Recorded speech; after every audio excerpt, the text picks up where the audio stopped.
Amma ba'du. Saudaraku, para alim ulama dan seluruh sidang Jumat yang dimuliakan oleh Allah Subhanahu wa taala, insyaallah. Mari kita berusaha terus untuk meningkatkan amal dan takwa kita kepada Allah selalu. Mumpung kita masih diberi kesempatan oleh Allah Subhanahu wa taala, gunakan kesempatan ini yang sebaik-baiknya. Mumpung kita masih diberi kesehatan oleh Allah Subhanahu wa taala, gunakan sehat ini di jalan Allah Subhanahu wa taala. Gunakan sehat untuk mengerjakan perintah-perintah Allah. Mendatangi solat wajib, solat berjamaah 5 waktu. Gunakan kekuatan badan kita ini di jalan Allah Subhanahu wa taala. Gunakan untuk ruku, untuk sujud, untuk sholat malam, untuk menjauhi kemungkaran, untuk memberantas kemungkaran, untuk menegakkan kebenaran. Gunakan anggota badan kita ini selagi masih diberi kesempatan, diberi kemampuan oleh Allah Subhanahu wa taala. Jangan sampai kita ini melalaikan. Jangan sampai kesehatan yang diberikan oleh Allah Subhanahu wa taala ini kita tidak memanfaatkannya, tidak menggunakannya di jalan Allah Subhanahu wa taala. Jangan sampai kita ini menyesal nanti, karena kehidupan dunia ini hanya sementara. Sementara kehidupan dunia ini kesenangan yang menipu. Kehidupan dunia ini hanya sebentar. Jangan sampai kita tidak menggunakannya dengan yang sebaik-baiknya. Dan Allah Subhanahu wa taala berfirman di dalam surat Al-Imran ayat 4. A'udzu billahi minasyaitonir rajim. Min qablu hudan lin-nasi wa anzalal furqan. Innal ladzina kafaru بِآيَاتِ اللَّهِ لَهُمْ عَذَابٌ شَدِيدٌ وَاللَّهُ عَزِيزٌ ذُو انتِقَامٍ. Yang artinya sebelumnya sebagai petunjuk bagi manusia, dan Dia menurunkan Al-Furqan. Sungguh orang-orang yang ingkar terhadap ayat-ayat Allah akan memperoleh azab yang berat. Allah Maha Perkasa lagi mempunyai hukuman. Jadi jangan sampai kita ini mendapatkan azab yang berat. Siksanya Allah ini sangat pedih. Kita tidak mampu menghadapi siksanya Allah Subhanahu wa taala. Jangankan siksa dunia, jangankan siksa akhirat, siksa dunia saja kita tidak kuat. Kita tidak mampu. Kesehatan saja dicabut oleh Allah Subhanahu wa taala, kita sudah tidak berdaya. Ada orang yang dikasih lumpuh, mau datang ke masjid merangkak, pakai kursi, sulit, berat. Untuk mengerjakan sholat semakin berat, semakin berat. Ada orang yang dikasih matanya buta, mau melangkah ke masjid, sulit. Kesehatan yang diberikan oleh Allah Subhanahu wa taala ini gunakan yang sebaik-baiknya. Ada orang yang dikasih tangannya sakit, pedih, perih, ada yang kakinya cekot-cekot, ada yang perutnya tidak mampu manusia. Siksanya dunia, sakitnya dunia sudah tidak mampu manusia memikul, apalagi akhirat. Maka dari itu Allah Subhanahu wa taala mengingatkan tadi dalam firman-Nya bahwa siksanya Allah sangat pedih.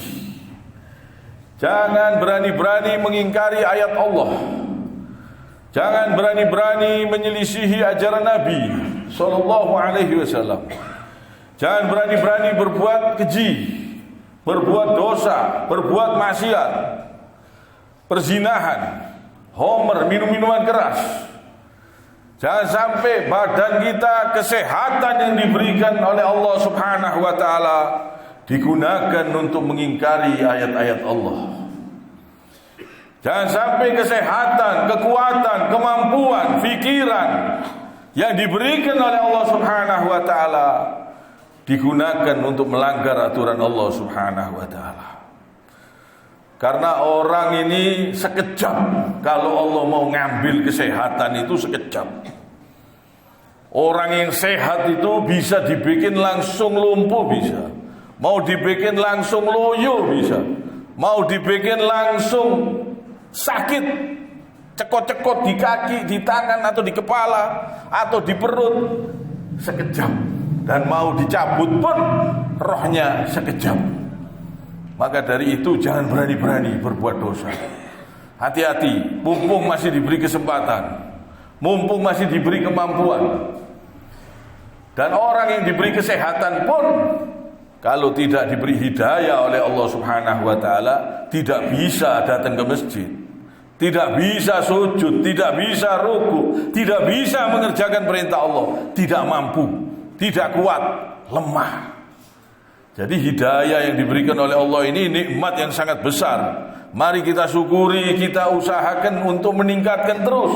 Kita pelihara, kita jaga, dan kita berusaha, berjuang terus untuk meningkatkan ketakwaan kita kepada Allah Subhanahu wa taala ini. Jangan sampai kita gunakan di jalan-jalan yang salah, di jalan-jalan yang mengingkari ayat-ayat Allah. Jangan sampai anggota badan kita gunakan untuk berbuat perbuatan-perbuatan yang haram, yang melanggar aturan-aturan Allah Subhanahu wa taala. Kalau kita ingin bersyukur dan Allah Subhanahu wa taala akan menambah nikmatnya, gunakan kesehatan di jalan Allah Subhanahu wa taala. Kekuatan, alhamdulillah masih bisa melangkah ke masjid, kaki masih bisa digerakkan, masih bisa ruku dengan sempurna, sujud, alhamdulillah. Syukuri. Betul-betul disyukuri, betul-betul diresapi rukunya, sujudnya. Betul-betul senang mengerjakan perintah Allah Subhanahu wa taala. Alhamdulillah masih diberi kesempatan oleh Allah. Alhamdulillah masih bisa ruku. Alhamdulillah masih bisa sujud. Alhamdulillah masih bisa bergerak ke masjid, datang ke masjid. Alhamdulillah. Syukur. Dan ini suatu kenikmatan, kebahagiaan yang luar biasa. Yang luar biasa. Kita bisa datang ke masjid, bisa ruku, bisa sujud. Nikmat. Apalagi menangisi dosa-dosa, minta ampun kepada Allah, terus menyusulnya dengan kebaikan-kebaikan, terus berjuang, berusaha terus. Itu dinilai semua oleh Allah Subhanahu wa taala. Perjuangan kita itu dinilai semua. Semuanya terdengar. Tidak ada yang tidak terlihat, tidak ada yang tidak terdengar. Semua perbuatan kita ini, gerak-gerik kita ini di bumi didengar oleh Allah. Jangankan Allah. Saya pernah cerita, manusia saja handphone bicara dari sini sampai ke luar negeri cuma dengan gerakan tangan. Yang dengarkan manusia, yang bicara manusia. Dari jarak sampai luar negeri, sampai ke Saudi, sampai ke Eropa, sampai ke Amerika, hanya dengan gerakan tangan. SMS, gerakan-gerakan tangan ini sampai dan didengar di sana. Apa keinginannya, apa perbuatannya, apa melanggar aturan-aturan Allah, apa mengerjakan perintah Allah, apa mengajak manusia di jalan yang benar, apa menyesatkan manusia, apa mengirim gambar-gambar yang membuat dosa, yang membuat dosa, yang membuat manusia berdosa. Semua itu didengar. Manusia saja bisa mendengar dengan gerakan tangan kita di atas HP. HP itu baru bikinan manusia. Yang bicara manusia, yang dengarkan manusia bisa terdengar sampai ke luar negeri. Apalagi kita bicara di hadapan Allah Subhanahu wa taala, di atas buminya Allah Subhanahu wa taala. Udara ciptaan Allah jadi saksi semuanya. Apa saja perbuatan yang kita lakukan, Allah Maha mendengar jelas. Gerakan tulang kita, gerakan kaki kita, gerakan langkah kita, keringat kita gunakan di jalan Allah Subhanahu wa taala. Dia Maha tahu, Maha mendengar. Semua itu terdengar. Semua itu terlihat. Tidak ada yang tertutupi. Walaupun itu mau disembunyikan bagaimanapun juga tidak bisa. Kemaksiatan, dosa, semua terdengar, terlihat. Bumi jadi saksi, udara jadi saksi, badan kita sendiri menjadi saksi. Kalau digunakan di jalan-jalan yang sesat, tulang-tulang kita, kulit kita menjadi saksi. Kalau digunakan untuk berzina, untuk melakukan perbuatan-perbuatan keji yang melanggar aturan-aturan Allah Subhanahu wa taala, semua ini jadi saksi. Dia mendengar. Apalagi Allah Subhanahu wa taala tahu, bumi ini tahu kalau dibuat maksiat. Kalau dibuat perbuatan tidak benar tahu. Kalau kita buat perbuatan yang baik, kita bertasbih kepada Allah, kita memuji Allah, kita mengerjakan perintah Allah, kita berbuat semaksimalnya, menjauhi perintah-perintah, menjauhi apa yang dilarang oleh Allah, kita berusaha semaksimalnya mengerjakan perintah Allah, semua terdengar, semua terlihat. Apapun gerakan kita, dari ujung rambut sampai ujung kaki kita, semua terdengar. Jadi jangan berani-berani berbuat dosa, mumpung masih diberi kesempatan hidup. Kita tidak mampu menghadapi siksanya Allah, apalagi siksa di dalam kubur, apalagi siksa di akhirat. Kita tidak mampu. Kita tidak mampu. Jangan sampai kita ini tertipu dengan kebahagiaan-kebahagiaan yang semu, sehingga kita berbuat seenaknya sendiri, tidak mau tunduk patuh kepada aturan Allah Subhanahu wa taala. Ini jangan sampai. Supaya kita perhatikan ini. Kiranya sampai di sini. Subhanakallahumma wa bihamdik, asyhadu an la ilaha illa anta, astaghfiruka wa atubu ilaik.